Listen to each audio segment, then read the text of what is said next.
আসসালামু আলাইকুম everyone, welcome to my another blog. আমি আইরিন আছি আপনাদের সাথে। আপনারা সবাই কেমন আছেন? আমি তো আল্লাহর রহমতে ভালো আছি। এখন তো শীতকাল, শীতের সময় ঠান্ডা লাগাটা খুবই সাধারণ বিষয়।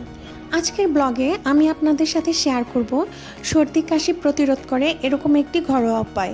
তাহলে চলুন দেরি না করে শিখে নেওয়া যাক পানীয়র রেসিপিটি।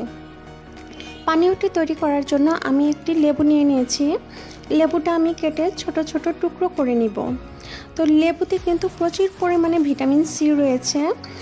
এই লেবু আমাদের সর্দি কাশি ফ্লু এগুলো প্রতিরোধে বিশেষ গুরুত্বপূর্ণ ভূমিকা পালন করে থাকে।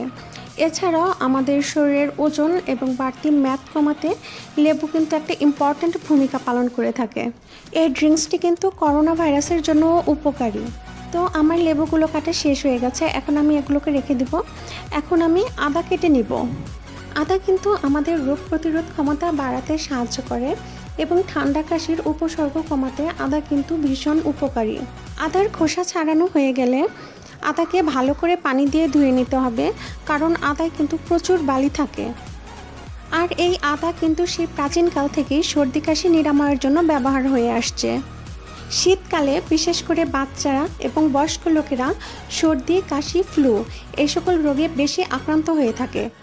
শীতে এই পানীয়টি নিয়মিত পান করলে আমরা হয়তো সিজনাল ঠান্ডা কাশি জ্বর এগুলো থেকে রক্ষা পেতে পারি।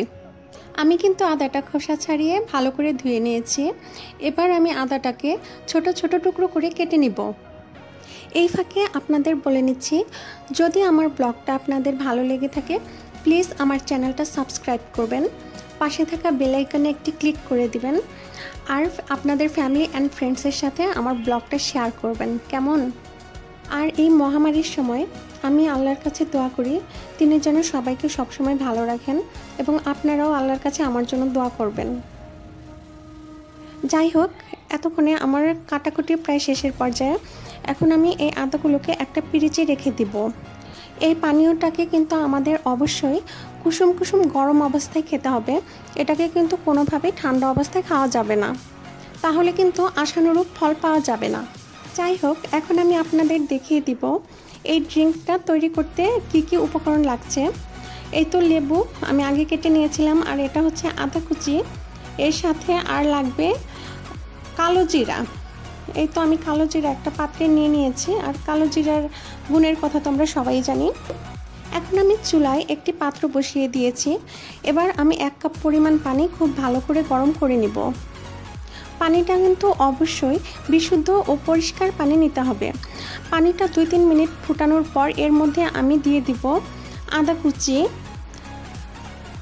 আর দিয়ে দিব কিছু কালো জিরা 1 চামচের মতো। এরপর ভালো করে সব কিছু মিশিয়ে আবার কতক্ষণ ফোটানোর জন্য রেখে দিব। অনেক সময় আমাদের গলায় বিভিন্ন ধরনের প্রবলেম থাকে, যেমন গলা ব্যথা, ঠান্ডা, কাশি। আমরা যখন এই ড্রিঙ্কটি গরম গরম অবস্থায় খাবো তখন আমাদের গলার এই সমস্ত প্রবলেম চলে যাবে এবং ফলশ্রুতিতে আমরা অনেকটা ভালো থাকতে পারবো। আদা এবং কালো জিরা 2-3 মিনিট ফোটানোর পর এই পানিটার কালার কিন্তু অনেকটা চেঞ্জ হয়ে গেছে। এখন আমি এখানে অ্যাড করে দিব 2 চিমটি পরিমাণ গুঁড়া হলুদ। হলুদ কিন্তু আমাদের বডিতে প্রাকৃতিক অ্যান্টিবায়োটিক হিসেবে কাজ করে থাকে। যাই হোক, আমি এখন এটাকে আরও 1 মিনিটের মতো ভালো করে জাল করে নিব। আমার পানীয়টি তৈরি হয়ে গেছে, এখন আমি চুলা অফ করে দিব।